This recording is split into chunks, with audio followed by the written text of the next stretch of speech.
cyane ngo amen. Amen. Hanyuma mu gukunda kwigisha akoresheje imigani, impamvu yari iyihe? Kwari kugira ngo abayuda, bamwe mu bayuda bakeya bazatoranwe, ndavuga abayuda bo muri Isiraheli iki gihe, iyo twita muri Palestina ubu ngubu, kwari kugira ngo bake muri bo bazahabwe ubwiru bw'Imana bakizwe, noneho natwe abanyamahanga twizere. Iyo Yesu aramuka yemeye ko abayuda bose bakizwa, ntabwo umunyamahanga yari kwakira agakiza. Hari umugore w'umugirikikazi wigeze gusanga Yesu aramubwira ngo mfite umwana wanjye ararembye. Yesu aramubwira ngo ibyo kurya by'abana ntabwo tugomba kubiki imbwa. Biriya byerekana ko agakiza kari ak'Abanyayisiraheli gusa. Mujye mushima Imana ko yaduhaye. Kandi noneho mu kintu gitangaje muri kano karere k'ibiyaga bigari, ndavuga u Rwanda, niho hantu dusanga imbaraga z'Imana, niho hantu dusanga umwuka wera mu isi no gukora kw'Imana.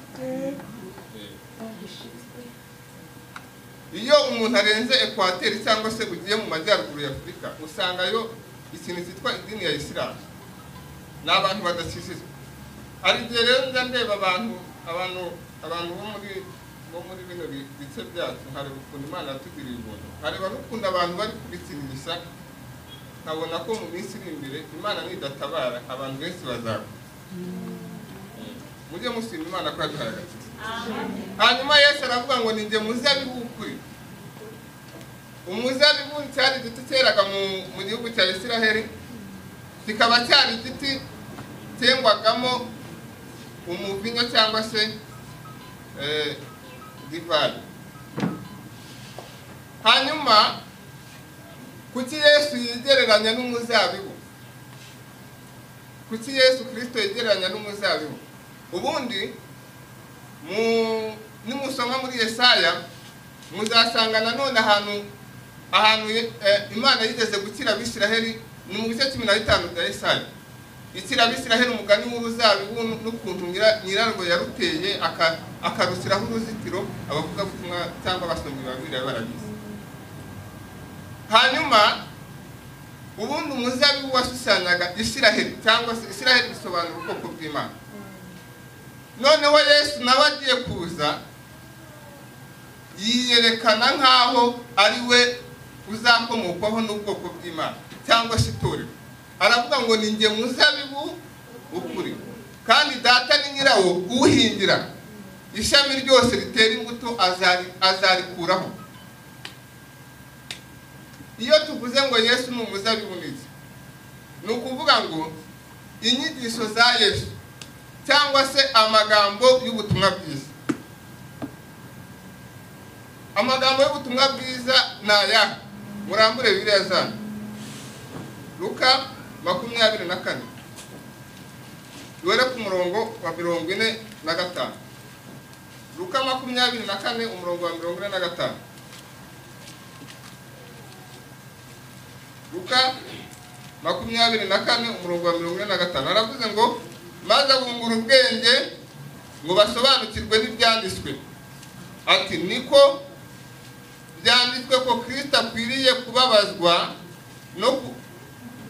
no kuzuka ku munsi wa gatatu, kandi ko kwihana no kubabarirwa ibyaha bikwiye kubwirwa amahanga yose mu izina rye bahereye kuri Yerusalemu. Ni ukuvuga ngo intego y'ubutumwa bwiza, ijambo ry'ubutumwa bwiza, intego yabwo nta yindi ni ukugira ngo abantu bakizwe. Kandi ntabwo umuntu ashobora kwera imbuto utarakijijwe, ntabwo bibaho. Mu yandi magambo, ntabwo ushobora kwera imbuto utarisha. Imana ishimwe cyane. Amen. Sinzi niba muri kunyumva. Abantu bari kunyumva, haleluya. Amen. Ntabwo ushobora kwera imbuto, ni ukuvuga ngo iyo tuvuze kwera imbuto ni umusaruro wo kwihana kwageze muri wowe. ni nk'uko Imana yafata uruganda rukora umutobe wo kunywa, noneho ikajya yinsizamo imbuto muri wowe, ugasohora uducupa dusira abantu. Ntushobora kujyana produit nta matière première ufite. Yesu nasiye. Imana irashaka ko abantu bera imbuto. Umuntu ashobora kuba mu rusengero ugahanura ukabwiriza ariko nta mbuto ufite, kandi biragoye ko wasaba Imana ngo iguhe nta mbuto ugira. Abagalatiya ndimo ndasoza iminota bampaye ndabona igeze. Abagalatiya 5:5